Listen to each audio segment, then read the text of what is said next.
पालक माझ्याजवळच असतात नेहमी सांगताना की त्यांचा अनुभव, ते ज्या जर्नीमधून आता चालले आहेत सध्या हे सगळे पालक, ते चांगलं सांगू शकतात की हा आजाराचं तुम्ही एक जो स्टिग्मा आहे की मला जर रिपोर्ट केला तुम्ही थॅलेसिमिया मायनर आहे तर मग लग्न कसं होणार, चालत येणं, गाडीत बसणं, पायपीट करून येणं, धावपळ करत आणणं, मग त्याच्यात काय व्हायचं की पालक कंटाळून जायचे, यायचेच नाहीत. 15 दिवसांच्या ऐवजी 2 महिन्यांनी यायचे. तोपर्यंत बाळाची कंडिशन सिरियस व्हायची. माधवराव गोळवलकर ब्लड बँकमध्ये जेव्हा कार्यरत होते तेव्हा लक्षात आलं की साधारण 350 मुलं ही थॅलेसिमिया मेजर आजाराने बाधित आहेत. त्याच्यानंतर डिवोर्स होणं घरामध्ये आणि बाळ एकटं पडणं, हा सगळा अभ्यास जेव्हा करते मी, तर मला एक आव्हान आहे की समाजाने खरं तर ह्यांना एम्पॅथी द्यावी. सिंपथी ही, सहानुभूती ही टेम्पररी आहे. जळगाव जिल्ह्यात तरी जो सकारात्मक बदल घडून आला आहे मुलांमध्ये, त्याचा हा सन्मान आहे. आणि ह्याचं संपूर्ण श्रेय जे आहे ते माझे थॅलेसिमिया परिवारातले जे पालक आहेत, ज्यांनी माझ्यावर विश्वास ठेवला. एवढे वर्ष मी जे काम करते, पेशंट्स आहेत, पालक आहेत, माझे सर्व टीम मेंबर्स आहेत, त्यांना मी तो समर्पित करते.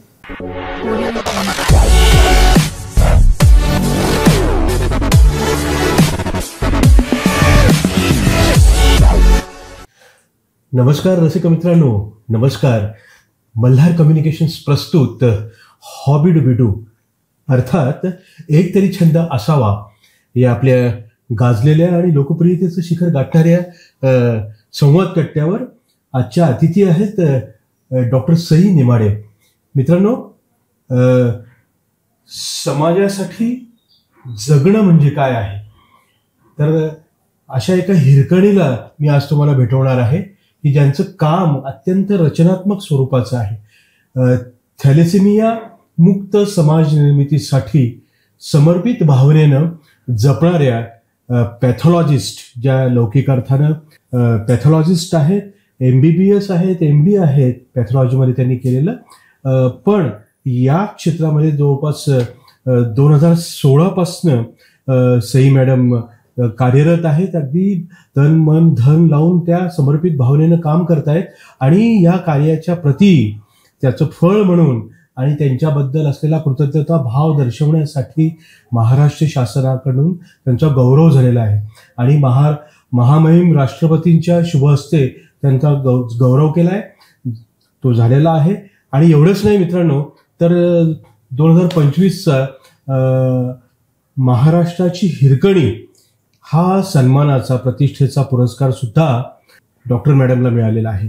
तर नेमकं ही दुर्धर व्याधी काय आहे, त्याची लक्षणं काय असतात, समाज तो या रोगापासनं, या आजारापासनं, गंभीर समस्येपासून मुक्त करण्यासाठी म्हणून काय काय नेमकं केलं पाहिजे, मॅडमने नेमकं काय केलेलं आहे.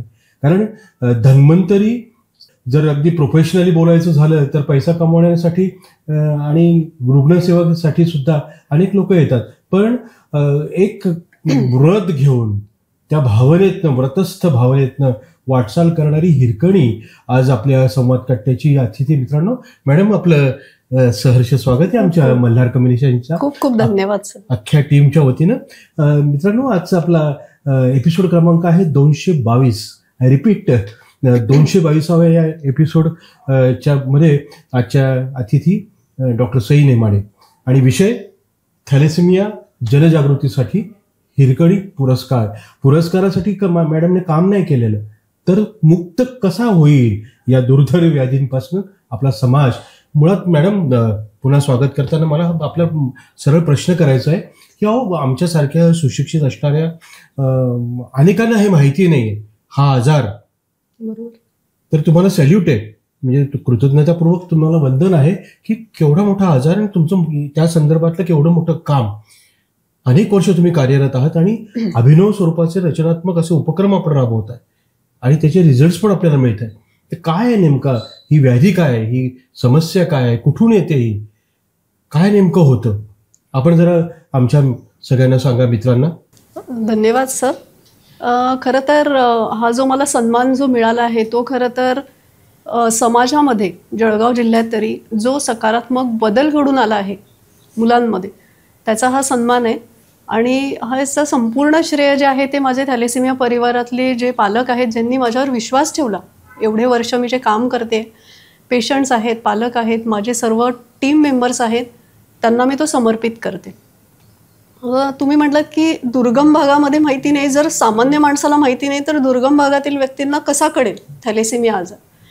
तर आपण आता बघतो की वंश परंपरेने आपल्याला रंग, रूप, उंची सर्व गुणधर्म आपल्या आईवडिलांकडून येतात. तसाच थॅलेसेमिया देखील आजार आईवडिलांकडूनच बाळाला येतो.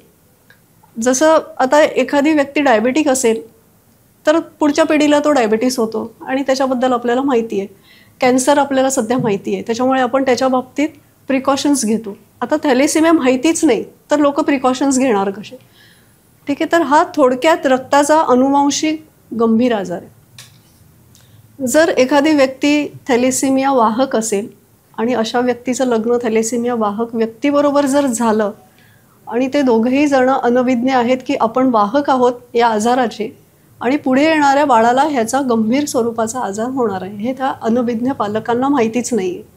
म्हणजे काय, थोडक्यात जेव्हा बाळ जन्माला येतं तेव्हा कळतं की आपण दोघेही या आजाराचे वाहक होतो, बाळाला मात्र थॅलेसेमिया मेजर झालेला असतो. तर आपल्या कामामध्ये आता आपण सुरुवात जशी केली की दुर्गम भागामध्ये जास्त कॉन्सन्ट्रेशन का आहे, तर त्याच्यामध्ये खूप तफावत आहे आजारामध्ये म्हणा किंवा ट्रीटमेंट्स म्हणा किंवा त्याच्यावरती येणाऱ्या अडचणी, आर्थिक अडचणी, म्हणून आपण सगळ्यात जास्त फोकस हा दुर्गम भागावर केला आहे. तर जेव्हा मी ब्लड बँकला होते, म्हणजे माधवराव गोळवलकर ब्लड बँकमध्ये जेव्हा कार्यरत होते, तेव्हा लक्षात आलं की साधारण 350 मुलं ही थॅलेसेमिया मेजर आजाराने बाधित आहेत. ठीक आहे, आता मुलं येत होती, ब्लड अवेलेबल नाही. आता रक्ताचा आजार म्हणजे थोडक्यात काय, तर त्याला दर 15 दिवसांनी रक्त देणं. रक्त देणं म्हणजे नुसतं ब्लड अवेलेबल आहे इतकं तर सर्रास ब्लड बँकमध्ये अवेलेबल नसतं. तर कोणीतरी डोनर बोलवा आणि ब्लड द्या, मग त्या मुलाला मिळेल. अशा पद्धतीचं हे चक्र सुरू असताना बरेच वेळा ब्लड मिळायचंच नाही, पालक हतबल व्हायचे. कालांतराने ह्या पालकांमध्ये अक्षरशः डिवोर्स होतात, आजी आजोबा बाळाला घेऊन येतात, आर्थिक अडचणींनी संपूर्ण कुटुंब होरपळून जातं. आणि ही जी विसंगती होती ही दिवसेंदिवस वाढत होती. जसं की ब्लड नाही, परत जाणे, मुलं परत येत नव्हती. ह्या मुलांना आयन खूप वाढल्यामुळे त्यांना काही गोळ्या द्याव्या लागतात, त्या गोळ्या अवेलेबल नाही म्हणून मुलांचे मृत्यूदर अधिक होता. हे सगळं लक्षात आल्यावर खरं तर ही कामाला सुरुवात झाली. सर वा, खरंच म्हणजे मी मगाशी म्हटलं की अक्षरशः कृतज्ञतापूर्वक हे सगळं लोकांपर्यंत आलं पाहिजे आणि सॅल्यूट आहे तुम्हाला. मग 9,000 लोकांपर्यंत तुम्ही जवळपास पोहोचलेला आहे. बरोबर. आता हे कसं शक्य झालंय? खरं तर सर जिथे जिथे मला शक्य होतं कॅम्प घेणं, अवेअरनेस प्रोग्राम, मग ते शाळा कॉलेजेस म्हणा किंवा दुर्गम भागामध्ये आता जिथे पेशंटच आपले आहेत ऑलरेडी, मग तिथल्या रिप्रेझेंटेटिव्हला जाऊन भेटणं, सरपंचाला जाऊन भेटणं आणि त्या गावातील लोकांना गोळा करणं, हे एक ध्येयच ठेवलं आहे की तिथला कोणीतरी लोकल रिप्रेझेंटेटिव्ह निवडून तिथल्या लोकांना एक जवळ करणं. आणि पेशंटचे पालक माझ्याजवळच असतात नेहमी सांगताना की त्यांचा अनुभव, ते ज्या जर्नीमधून आता चालले आहेत सध्या हे सगळे पालक, ते चांगलं सांगू शकतात की ह्या आजाराचं तुम्ही एक जो स्टिग्मा आहे की मला जर रिपोर्ट केला तुम्ही थॅलेसेमिया मायनर आहे तर मग लग्न कसं होणार, हा स्टिग्मा घालवण्यासाठी ते पालक माझ्यासाठी नेहमी उभे असतात की आमच्या बाळाला जो आजार होतोय तो तुमच्या पिढीतील बाळाला होऊ नये म्हणून ही टेस्ट करून घ्या. तर आपण प्रत्येक इंडस्ट्रीमध्ये जातो, इन्व्हेस्टिगेशन्स करून देणे, त्यांचं काउन्सिलिंग करणे, मग त्याच्यामध्ये शाळा कॉलेजेस, इंडस्ट्री आणि गावोगावी जिथे आपल्याला महिला मंडळ आहेत, जिथे कुठले छोटेही कार्यक्रम असतात, हळदी कुंकासारखा जरी कार्यक्रम असला तरी माझं लेक्चर तिथे नक्की असतं. त्याच्यामुळे आपण आतापर्यंत 9,000 जे तरुण पिढी आहे त्यांना भेटलो जाऊन, त्यांना काउन्सिलिंग करून झाले. 600 जवळपास आपले हेल्थ वर्कर्स आहेत, आशा वर्कर्स आहेत, त्यांना आपण ह्या सगळ्या आजाराबद्दल कसं तुम्ही त्या पेशंटपर्यंत पोहोचाल आणि पेशंटला जर ट्रीटमेंटमध्ये काही प्रॉब्लेम येत असेल तर आपण ट्रीटमेंट इम्प्रूव्ह करू शकतो आणि त्यांचं लाईफस्टाईल बदलू शकतो.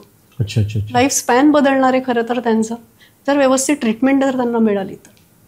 बरं, मग ह्या आजाराची लक्षणं म्हणजे खरंच आता इतकं गंभीर स्वरूप ह्या आजाराचं असेल असं मला वैयक्तिकपणे सुद्धा शिक्षण क्षेत्रामध्ये इतके वर्ष कार्यरत असताना सुद्धा मला नेमकं कळलं नाही. पण आत्ता मला हळूहळू सगळं या गोष्टी कळत आहेत. काही दिग्गज सुद्धा ह्या आजाराने प्रभावित झालेले होते, म्हणजे अगदी मोठी नावं आहे या क्षेत्रामध्ये. तर आपण काय सांगाल? बरोबर. आता ह्या आजारामध्ये अमिताभ बच्चन सारख्या एवढी Big महान B. व्यक्ती, बरं. बरोबर, ते आहेत. अमिषा पटेल आहे, अच्छा. पीट सॅम्प्रस सारखे टेनिस खेळाडू आहेत. खरं तर काय होतं की आपल्याला हा आजार माहिती नाही, आपण कधीही टेस्ट करून घेतली नाही.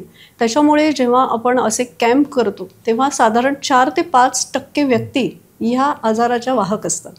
मग काहींमध्ये या जातींमध्ये जास्त असतो, जसं की सिंधी समाज आहे, मुस्लिम आहे, कच्छ आहे, गुजराती आहे, मारवाडी आहेत, ह्या जमातींमध्ये जास्त आहे. आता तो का जास्त आहे तर हा परंपरेने आलेला आहे, अगदी हजारो वर्षांपूर्वी.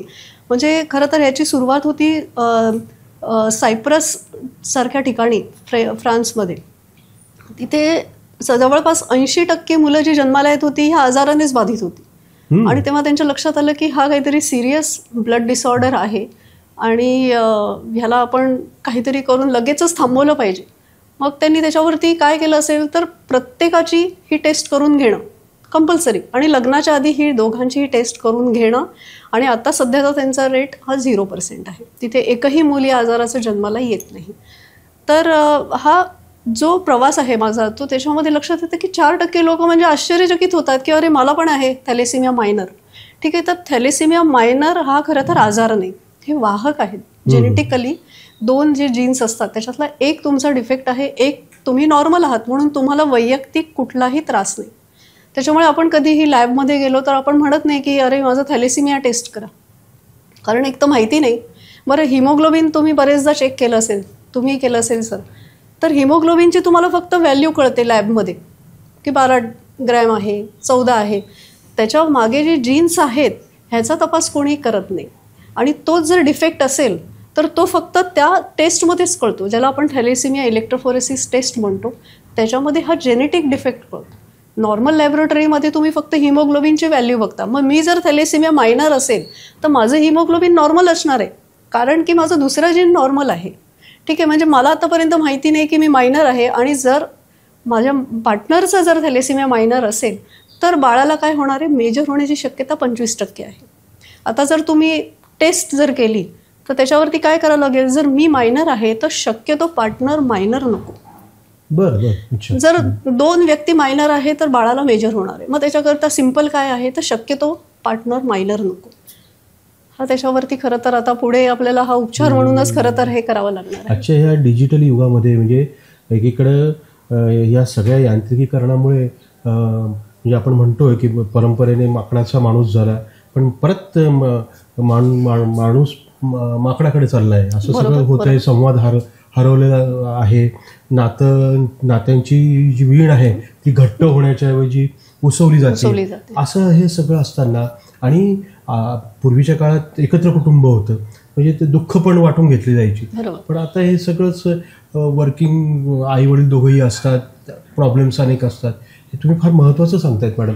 तर लाईन ऑफ ट्रीटमेंटमध्ये तुम्ही सांगत असताना HLA टायपिंग असं काहीतरी एक ते टर्म माझ्या याच्या वाचण्यात आलेली, तर काय सांगाल त्याच्याबद्दल? थॅलेसिमियाचं एक प्रकार आहे की ट्रीटमेंट. तर ट्रीटमेंटमध्ये एकतर आपल्याला त्यांना दर 15 दिवसांनी ब्लड द्यावं लागतं, आणि दुसरं आहे बोन मॅरो ट्रान्सप्लांट. तर बोन मॅरो ट्रान्सप्लांटच्या आधीची टेस्ट करावी लागते, त्याला आपण म्हणतो HLA टायपिंग. ठीक आहे, तर त्या टायपिंगमध्ये काय येतं की पेशंट आणि त्याच्याबरोबर होणारा मॅच पर्सन, त्याला म्हणतो आपण HLA टायपिंग. तर ती टेस्ट खूप खर्चिक आहे. ती टेस्ट साधारण एका मुलाचा जर खर्च झाला तो साधारण 10 ते 12 हजार रुपये एका मुलाचा. तर अशा पद्धतीने आपण पूर्ण जळगाव जिल्ह्यासाठी टेस्ट फ्रीमध्ये केली होती. आणि त्याच्यामध्ये जे मॅच झाले, जसं आपल्याला ब्लड द्यायचं झालं तर आपण ब्लड ग्रुप आणि क्रॉस मॅच करून देतो, आणि जे क्रॉस मॅच होतं तेच ब्लड देत आहे. तर त्याच पद्धतीने बोन मॅरोसुद्धा ज्या व्यक्तीशी मॅच होतो त्याचा बोन मॅरो ह्या पेशंटला दिला जातो. आणि ह्या टेस्टनंतर आपल्या जिल्ह्यामध्ये ज्या मुलांचा मॅच झाला आहे त्यांचं आपण पुढे जाऊन बोन मॅरो ट्रान्सप्लांटसुद्धा केलं आहे. आणि आता 4 मुलं ही बोन मॅरो ट्रान्सप्लांट करून आज 2 वर्ष झाले आहेत आणि रोगमुक्त आहेत. सध्या त्यांना ब्लड लावावं लागत नाही. त्यांचं हिमोग्लोबिन आता सध्या 12 आहे. Great great great. बरं, मग ह्या सगळ्या खर्चिक गोष्टी असतात, तर काही योजना शासकीय, आता एक डॉक्टर म्हणून सुद्धा, आणि यात मला तरी दुसरं नाव दिसत नाही आहे, म्हणजे डॉक्टर सही नेमाडे हे नाव जर सोडलं तर या गंभीर समस्येच्या बाबतीमध्ये इतक्या म्हणजे जाणीवपूर्वक काम करणाऱ्या अशा दुसऱ्या कोणी नाही. आता ती संख्या वाढेल, आपण पॉझिटिव्हली तशी अपेक्षा करायला काही हरकत नाही. पण मग काही शासकीय योजना आहेत हा आर्थिक भार जो आहे तो हलका करण्यासाठी? बरोबर सर. सगळ्यात मुख्य म्हणजे काय की ह्या मुलांना दर 15 दिवसांनी रक्त लागतं. रक्त पूर्णपणे मोफत दिलं जातं सरकारकडून, ते पूर्ण मोफत आहे. परंतु त्यांना आयर्न जे काढावं लागतं शरीरातून, म्हणजे एक्सिस जे आपण ब्लड दिलं जातं, म्हणजे एकीकडे आपण हिमोग्लोबिन मेंटेन करण्याकरता ब्लड देतोय आणि त्या ब्लडमधलंच आयर्न त्यांच्या शरीरात वाढते. मग ते पॅनक्रियाज, हार्टमध्ये, लिव्हरमध्ये ठिकठिकाणी जातं. ते काढण्याकरता त्यांना औषधं द्यावी लागतात आणि त्याचा खर्च साधारण महिन्याचा 6 ते 7,000. तर आपण हा जेव्हा सगळं स्टडी केला तेव्हा एक लक्षात आलं की मुलं फक्त रक्त घेत होती, मग त्याच्याकरता लागणाऱ्या विविध तपासण्या कोणी कधी केल्याच नाही. त्याच्यामुळे मृत्यूदर वाढला होता इथे. मग ते काम करत असताना पहिलं एक होतं की आर्थिक भार कमी होणं. मग त्याच्यात वेगवेगळी अंग आहेत की ती प्रवास करून येत होती, मग 9-10 किलोमीटरवरून प्रवास चालत येणं, गाडीत बसणं, पायपीट करून येणं, धावपळ करत आणणं. मग त्याच्यात काय व्हायचं की पालक कंटाळून जायचे, यायचेच नाहीत. 15 दिवसांच्या ऐवजी 2 महिन्यांनी यायचे. तोपर्यंत बाळाची कंडिशन सिरियस व्हायची. मग आपण त्याच्यावरती एक पर्याय काढला की शासकीय योजना आणणं गरजेचं होतं.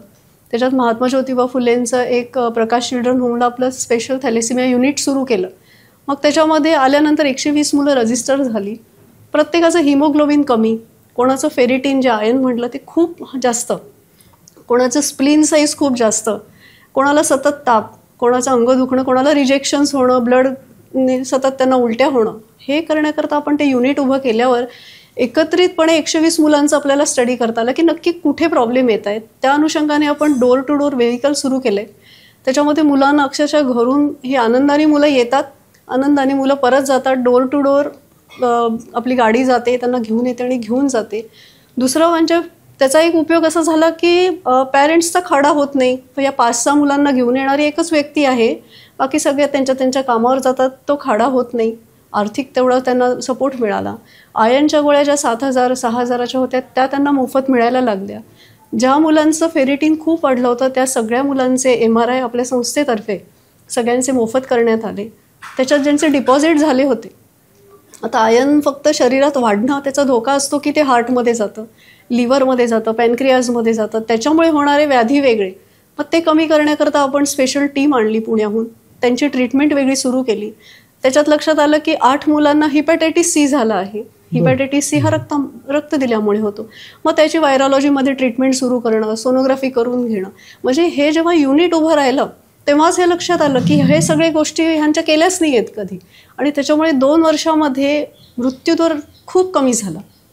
परत आपण जितक्या लोकांपर्यंत पोहोचलो त्या लोकांचं काउन्सिलिंग करणं, सतत काउन्सिलिंग करून त्यांना थॅलेसेमिया मायनर एकदा कळल्यानंतर लग्न होईपर्यंत त्यांचं काउन्सिलिंग करणं आणि लग्न झाल्यानंतर सुद्धा रजिस्ट्रेशन करून घेणं की तुमच्या बाळाला काय धोका असू शकतो. अशामध्ये आपण 53 जोडप्यांचे बाळाची म्हणजे गर्भजलाची तपासणी करण्याकरता पाठवलं होतं. त्याच्यात 9 जन्म आपण रोखले. वा मॅडम, प्रसिद्धी माध्यमांनी सुद्धा म्हणजे केवळ स्थानिकच नाही तर राज्य पातळीवर सुद्धा तुमच्या ह्या सगळ्या प्रयत्नांची ह्या रचनात्मक कार्याची दखल घेतलेली आहे. आणि तुम्ही संवाद करताना नेहमी आवर्जून सांगतात की म्हणजे आरोग्य ही इतकी महत्त्वाची गोष्ट आहे, आरोग्याकडे लक्ष देणं, आणि त्यामुळं मग सामाजिक स्वास्थ्यसुद्धा नीट राहणार आहे. आणि तुम्ही अपील पण करतात किंवा म्हणजे कुंडली एक वेळ बघू नका, पण हे रक्तगट तपासणी मात्र आवर्जून करून घ्या. बरोबर. तर काय सांगाल नेमकं, कारण हे फार महत्त्वाचं आहे. आमचा तरुण वर्ग खूप आहे, युवा पिढीला तुम्ही काय संदेश द्याल? खरं तर लग्न जमलं तर पहिली स्टेप अशी असते की कुंडली बघतात. फार तर ब्लड ग्रुप बघतात की जर 2 ब्लड ग्रुप सारखे असतील तर बाळाला त्रास होईल का, हे फार मिथ आहे. दुसरं आहे की HIV करून बघणं, ह्याच्या पलीकडे काही कोणी सध्या जात नाही. तर अगदी महत्त्वाचं म्हणजे कुंडली बरोबर, म्हणजे 36 गुण तुम्ही जुळवत आहात तर नक्की जुळवा, त्याच्यासाठी माझं काही ऑब्जेक्शन नाही. परंतु त्याचबरोबर 37वा गुण हा थॅलेसेमियाचा टेस्ट नक्की करून घ्या आणि तो जुळवून बघा. कारण की 36 गुण जर तुम्ही जुळवले, लग्न केलं तर तुम्हाला माहीत नाही की तुम्ही थॅलेसेमिया मायनर आहात. बाळ तर जन्माला येणारच आहे मेजर, मग त्या गुणांचा फायदा काय. तर 37वा गुण हा जुळवून जर दोघं थॅलेसेमिया मायनर असतील तर शक्यतो लग्न टाळावे. आणि जर करायचंच असेल तर मात्र गर्भधारणेनंतर त्या गर्भजलाची तपासणी करणं आवश्यक आहे, जर दोघंही थॅलेसेमिया मायनर असतील तर. तर गर्भजलाची तपासणी ही साधारण 3ऱ्या महिन्यात, म्हणजे प्रेग्नन्सी गर्भधारणा झाल्यानंतर ही 3ऱ्या महिन्यात केली जाते. आणि त्या टेस्टिंगमध्ये जर कळलं की बाळ थॅलेसिमिया मेजर आहे तर मात्र त्याचं ॲबॉर्शन करावं लागतं, गर्भपात करावा लागतो. आणि जर नसेल तर प्रेग्नन्सी कंटिन्यू होते. आणि हे मात्र प्रत्येक गर्भधारणेत करावं लागतं जर 2 व्यक्ती थॅलेसिमिया मायनर असतील तर. आता दुसरा एक तुम्ही म्हटलं की तरुण पिढीला सांगण्याचा विषय आहे म्हणजे नात्यात लग्न करणं. हे अगदी सर्रास केलं जातं. म्हणजे आता सध्या समाजाची अशी स्थिती आहे की मुली मिळत नाही तर मामाची मुलगी, आते भाऊ हे अगदी सर्रास लग्न केलं जातं. म्हणजे काही ठिकाणी तर अगदी सख्या चुलत काकांच्या मुलांशी लग्न केलं जातं. त्याच्यामुळे काय होणार आहे की थॅलेसिमिया तर आजार ठीक आहे की तो अनुवंशिक आहे, म्हणजे तो येण्याची शक्यता असते आणि काही जमातींमध्ये जास्त आहे तर ती तर येणार आहे. परंतु त्याच्यानंतर पुढे जाऊन कॅन्सर किंवा डायबिटीज, सिकल सेल ॲनिमिया हे आजार देखील आहेत. म्हणजे माझ्याकडे थॅलेसिमियाचे असे 15 पालक आहेत जे नात्यात लग्न केलेले. त्यांची पोरं थॅलेसिमिया मेजर आहेत. त्याच्या ॲक्च्युली अशी खंत आहे की त्याच्यात आई किंवा वडिलांना कुठला तरी कॅन्सर पण झाला आहे. म्हणजे संपूर्ण कुटुंब हे असं म्हणजे झुंपलं आहे त्या आजारात की पोराला तर हॉस्पिटलला न्यायला सुद्धा कोणी नाही, कारण आईला इथे कॅन्सर आहे, ती एक वेगळीच तिचं आयुष्याशी लढा चालू आहे आणि इथे पोराचाही बघायचं आहे. म्हणजे हा जो स्टडी सगळा केला तर मला आता एक आवर्जून सांगायचं वाटतं की नात्यात लग्न अजिबात करू नका. लाख लाख मोलाचा सल्ला आहे हा की नात्यात अजिबात लग्न करू नका. बरं मॅडम, हे तुमचं सगळं समर्पण 2016 सुरू झालेली ही सगळी प्रॅक्टिस, ह्या सगळ्या भागामध्ये या संदर्भात असलेली ही सगळी गंभीर समस्या आणि ते रुग्ण पाहणं, त्यांची लाईन ऑफ ट्रीटमेंट, नंतर पालकांना आणि ह्या प्रत्यक्ष रुग्णाला सुद्धा आलेलं नैराश्य, डिप्रेशन एका अर्थानं, ते टाळण्यासाठी म्हणून तुम्ही काउन्सिलिंग पण करता. तर त्या संदर्भामध्ये तुम्ही अनेक, म्हणजे मला माहिती आहे रोटरी वेस्ट परिवाराशी तुम्ही संबंधित आहात, तुम्ही कोस्टा फाउंडेशनच्या विद्यमान संचालिका आहात, अनेक सेवाभावी संस्थांशी तुम्ही संबंधित आहात. तर आमच्या महाविद्यालयीन जीवनामध्ये NSS असतं, NCC असतं, ते स्वयंसेवक पण असतात. त्यांच्याकडे म्हणजे बऱ्याच वेळेला फॉर्मल स्वरूपाचं काम असतं. विद्यापीठाने आदेश द्यायचा, ते काम करायचं, सर्टिफिकेट मिळवायचं वर्षाकाठी वगैरे वगैरे. पण ही दुर्धर व्याधी, याच्या संदर्भात आपण ह्या सगळ्या यंग जनरेशन आणि हे स्वयंसेवक जे आहेत त्यांचा कसा उपयोग करून घेऊ शकतो? बरोबर. खरं तर हा आजार मानसिक आणि आर्थिकदृष्ट्या संपूर्ण होरपळून काढतो. मानसिक म्हणजे काय, तर 15 दिवसांनी तुम्हाला ती सुई टोचायची. म्हणजे रक्त घेणं काही इतकं सोपं नाही. 15 दिवसांनी ती पूर्ण हार्ड झालेली असते, कडक वेन असते, त्याच्यात ते जात नाही. बरेचदा 2-3दा 4दा ते प्रिक करायचं. म्हणजे तो मानसिक तो मूल खचलेलं असतं. आर्थिक तुम्हाला सांगितलं जसं येणं जाण्याचा प्रवास आहे, किंवा ॲडिशनली जेव्हा त्यांना जास्त काहीतरी होतं गंभीर, तेव्हा त्याचे इन्व्हेस्टिगेशन, त्याची ट्रीटमेंट, स्पेशल डॉक्टर्स, तो आर्थिक खर्च, आणि समाजाकडून कुठेतरी नाही म्हटलं तरी त्यांना वाईट टाकलं जातं. त्याचं कारण असं आहे की दर 15 दिवसांनी ब्लडसाठी डोनर मागणं, तेव्हा समाज म्हणतो की काय सारखं सारखं काय मागतायत. त्याच्यानंतर डिवोर्स होणं घरामध्ये आणि बाळ एकटं पडणं, हा सगळा अभ्यास जेव्हा करते मी, तर मला एक आव्हान आहे की समाजाने खरं तर ह्यांना एम्पॅथी द्यावी. सिंपथीपेक्षा, सिंपथी ही, सहानुभूती ही टेम्पररी आहे. त्यांच्या भावना समजून घेणं. तर त्यांच्या नैराश्यावरती मी एक काम असं करते की त्यांचे विविध कार्यक्रम घेते. जसं आता मागे आपण एक असा उपक्रम घेतला की त्यांनी ब्लड डोनेशन, जेव्हा ब्लड घेत होती मुलं, ट्रान्सफ्युजन सुरू असताना चित्र काढणे, त्यांना जशी पाहिजे तशी. आणि आपण भाऊंच्या उद्यानामध्ये त्याचं एक एक्झिबिशन ठेवलं आणि विविध चित्रकार आले होते आपल्यासाठी बघायला. तर त्यांना इतकं आश्चर्य वाटलं की मुलांनी काढलेली नुसती रेष ती सुद्धा दर्शवते की किती पेन आहे त्यांना. म्हणजे रागाने जोरजोरात आखणं रेषा आणि एक स्मूथनेस, हा फरक त्या चित्रकारांना कळला. आणि ही सगळी चित्रं आपण बल्गेरिया, युरोपला पाठवली होती आणि मुलं अतिशय खुश होती की आमचं एक्झिबिशन होतं आहे आणि आमची चित्रं बाहेर जात आहेत. त्याच्यानंतर दुसरा कार्यक्रम होता की किशोरीताई शहाणे जेव्हा जळगावमध्ये आल्या होत्या तेव्हा आपण एक डान्स प्रोग्राम ठेवला होता. आणि सुरुवातच अशी होती की अरे रे बिचारा, हे आम्हाला ऐकायचं नाही आहे, आम्हाला आता आमच्या पद्धतीने जगायचं आहे, तर तुम्ही ऐका आमचं. तशा पद्धतीने त्यांनी डान्स केला. वरती त्यांना असं किशोरीताईंना वाटलं की ही मुलं थॅलेसिमियाची तर नाहीच आहेत, कारण की अतिशय पॉझिटिव्ह मुलं, की आम्ही काही बिचारे वगैरे राहिलो नाही आहात. आणि माझा जो एक आनंद असा आहे की मला हक्काने सगळं सांगतात मुलं. जेव्हा घरी येतात मुलं तर हक्काने सांगतात की आम्हाला आज हे पाहिजे, आम्हाला आज म्युझिक अकॅडमी पाहिजे, आम्ही कुठेतरी मागे पडतोय, आम्हाला हा क्लास लावून द्या. आता माझी एक मुलगी जेव्हा ती 10वी झाली तर UPSC MPSC तिची जिद्द आहे. तिला आपण सहकार्य असं करतो की तू शारीरिकदृष्ट्या स्ट्रॉंग राहायचंय, तुला असं विचार नाही करायचं की अरे मला आता दुखतंय. MPSCची तयारी तू पूर्ण करू शकते आणि त्याच्यासाठी आपलं पूर्ण सहकार्य आहे तिला. तर युवांना असं सांगायचं आहे की सगळ्यांनी समाजाने ह्या मुलांना मानसिक बळ द्यायचं आहे. खरं तर आर्थिक तर आता बऱ्याच आपल्याला वेगवेगळ्या संस्था आहेत, रोटरी आहे किंवा आपल्याला आर्थिक बळ चांगलं आहे. या मुलांना आपण एक चांगलं सुरू केलं की महिन्याला पेन्शन सुरू झालं आहे, हे ज्यांना नव्हतं तर तो GR आपण त्यांना दाखवून कलेक्टर साहेबांना भेटून तो GR त्यांचा पास झाला होता, पण ह्या काही कारणांनी त्यांना मिळत नव्हतं. पेन्शन मिळायला लागलं, शिष्यवृत्ती मिळते शाळेतून. तर आर्थिक सपोर्ट आता आहे, मानसिक सपोर्ट मात्र सगळ्यांनी दिला पाहिजे. या मुलांसाठी ब्लड डोनेशन केलं पाहिजे. आता ब्लड डोनेशनचं पण असं आहे की बरेच लोक ब्लड डोनेशन करतात, अगदी रेग्युलरली करतात, पण एक आहे की एखाद्या मुलाला तुम्ही दत्तक घ्या. त्याच्याने काय होईल की समजा आज तुम्ही दत्तक घेतलं तर 3 महिन्यांनी तुम्ही त्याला ब्लड देऊ शकता. अशा जर 10 व्यक्ती एकत्र आल्या सेम ब्लड ग्रुपच्या त्या मुलाकरता, तर त्याच 10 व्यक्तींचं ब्लड त्यांना शुअरली मिळणार आहे. त्यांना 3-3, 4-4 महिन्यानंतर तुमच्याच सर्कलमधून त्याला द्यायचं आहे. त्याचा एक फायदा असा होईल की त्याला रिॲक्शन्स येणार नाही. ज्या व्हरायटी ऑफ ब्लडनी त्याला रिॲक्शन्स येतात, आज कुणाचं 15 दिवसांनी अजून तिसरा, अजून चौथा, तर त्यांना जेव्हा 10वं ब्लड लागतं ना तेव्हा त्यांना रिॲक्शन येते आणि ते ब्लड घेऊच शकत नाही, ताप येतो खूप आणि रिॲक्शन येते. तर आता माझ्याकडे जेव्हा मी स्कूलमध्ये किंवा कॉलेजेसमध्ये स्पेशली जेव्हा लेक्चर्स घ्यायला जाते तर माझं पहिलं आव्हान आहे की ब्लड डोनेशन करा. आणि तुम्ही ऑलरेडी करत असाल तर तुम्ही या मुलांना दत्तक घेऊन आता पुढे तुमचं मोहीम राबवा. 10-15 लोक एका ब्लड ग्रुपचे जवळ या आणि तुम्ही त्या मुलाला दत्तक घ्या, म्हणजे ती सेफ होते. आणि प्रत्येकाने थॅलेसिमिया टेस्ट लग्नापूर्वी नक्की करून घेतली पाहिजे. थॅलेसिमिया टेस्ट कोणत्याही पॅथॉलॉजी लॅबमध्ये अवेलेबल आहे, त्याचा खर्च फार कमी आहे. जेवढा आजारावरती खर्च जातो त्याच्यापेक्षा अगदी क्षुल्लक खर्च, साधारण 1000 रुपयाची ही टेस्ट आहे. थॅलेसिमिया टेस्ट म्हणूनच म्हटली जाते. ती टेस्ट 100% लग्नापूर्वी करून घ्या. आणि जर थॅलेसिमिया मायनर असाल तर काउन्सिलिंग करून घ्या कोणाकडून तरी, की काय बाबा आजार आहे. कारण बरेचदा असं होतं की अरे लेबल केलं मी थॅलेसिमिया मायनर आहे, आता पुढे काय, आता लग्न होईल की नाही. म्हणजे हा समाजाचा अजून एक मोठा प्रॉब्लेम आहे की आपण कॅम्पिंग तर करतो, टेस्ट करून देतो. आजवर आपण आपल्या संस्थेकडून साधारण 2,000 ते 2,500 टेस्टिंग करून दिले आहेत, काउन्सिलिंग करून दिले आहे. पण समाजाचा एक भाग असा आहे की आता तुम्ही लेबल करून दिलं आहे, आता आमच्या पोरीचं लग्न कसं होणार.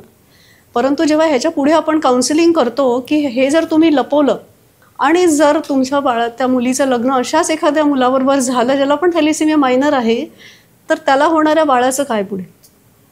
तर हे सगळं टाळण्याकरता तो रिपोर्ट लपवू नका, हे काउन्सिलिंग करण्याची गरज असते.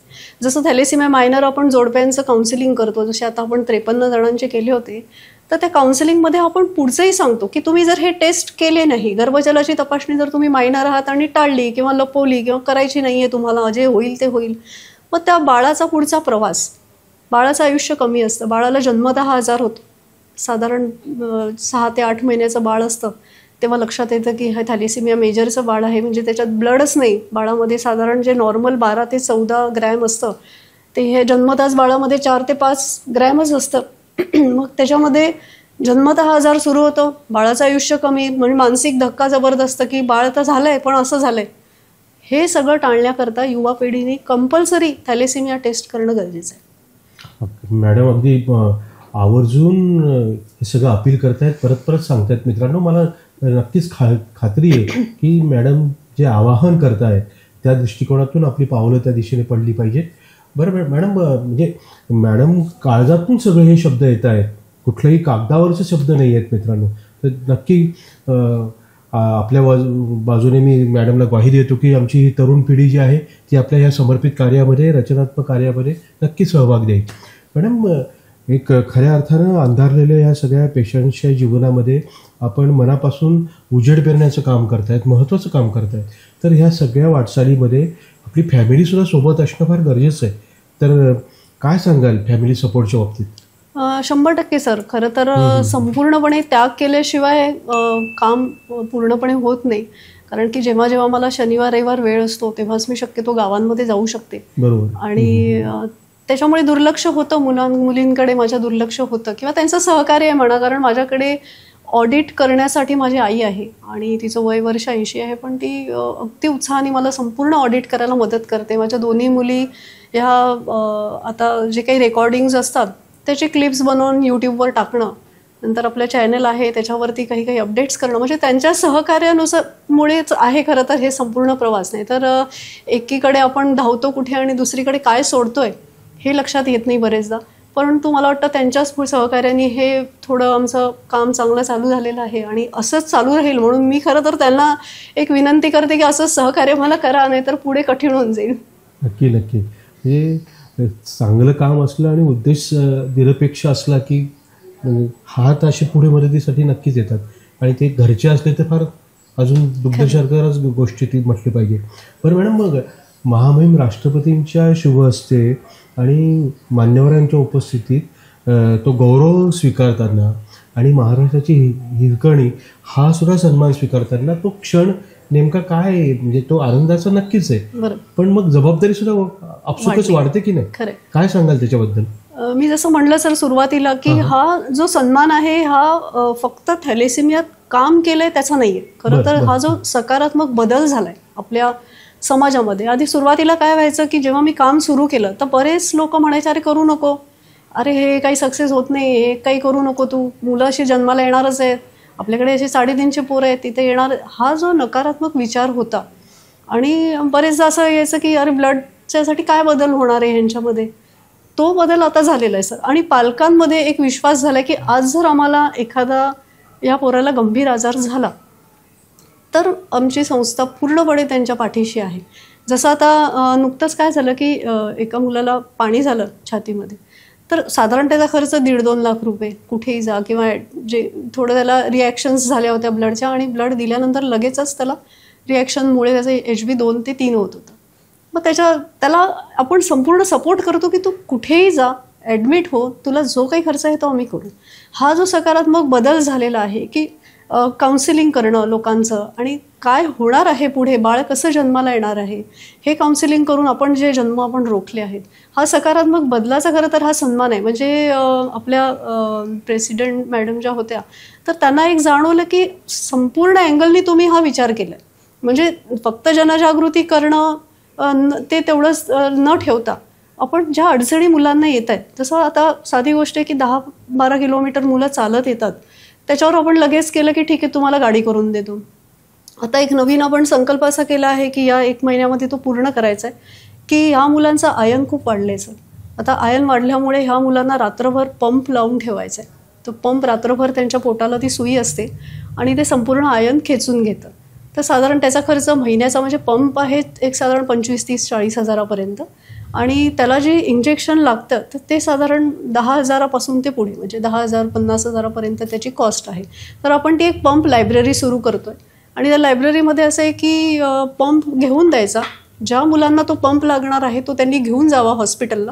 सुई आपण इथून इंजेक्शन्सचे जे वायल्स आहेत ते त्यांना देणार. ते वायल्स लावले की पंप परत त्यांनी रिटर्न करा. हा आपला पुढची स्टेप आहे. म्हणजे मॅडमना त्याचंच कौतुक होतं की तुम्ही प्रत्येक अँगलवरती ह्याचा स्टडी करून आज तुमचा जिल्हा हा मला वाटतं आनंददायी आहे जास्त. जिथे तुम्ही नकारात्मक काही जिल्ह्यांमध्ये आहे की अरे कोणीच नाही, कोणीच आम्हाला मदत नाही आहे, तर अशा अनेक संस्था मला जोडल्या गेल्यात. रोटरी आहे, केशवस्मृती आहे, आश्रय म्हणून ठाण्याचं मी त्याचे सदस्य आहे. तर त्यांच्या टीममध्ये मी नाशिकलाही जनजागृती प्रोग्राम घेत असते. तर अशा अनेक संस्थांनी जर एकत्रितपणे कार्य केले तर मला वाटतं थॅलेसेमिया मुक्त समाज व्हायला फार वेळ लागणार नाही. निर्माण झालेले आपल्या ह्या कामामुळं कमिटमेंट म्हणजे काय, झोकून देणं म्हणजे काय, समर्पण म्हणजे काय, हे तुमच्याकडे पाहिल्यानंतर आणि तुम्हाला ऐकल्यानंतर खऱ्या अर्थानं आमच्या सगळ्यांच्या लक्षात येतं आहे. मॅडम, तुमच्या ह्या कार्याला सलाम करत असताना आणि आपण ही सगळी माहितीपूर्ण उपयुक्त अशी जी देत आहे त्याची ह्या गप्पांची सांगता करत असताना तुमच्या सगळ्या पुढल्या कार्यासाठी आमच्या समस्त मल्हार कम्युनिकेशनच्या टीमच्या वतीनं मनस्वी शुभेच्छा आहे, सदिच्छा आहे. जाताना फक्त आपण अपील करता आहात आपल्या कॉन्टॅक्ट नंबर आमच्या ह्या सगळ्या मित्रांसाठी, कारण जे आपल्या ह्या सगळ्या कार्यामध्ये सामील होऊ इच्छितात, दुर्गम भागातले सुद्धा आपले व्ह्युअर्स आहेत, तर त्यांना आपला नंबर पण सांगा आणि कोसला फाउंडेशन हे नेमकं काय करतं ते पण सांगा. मग आपण या ठिकाणी थांबूया. बरोबर.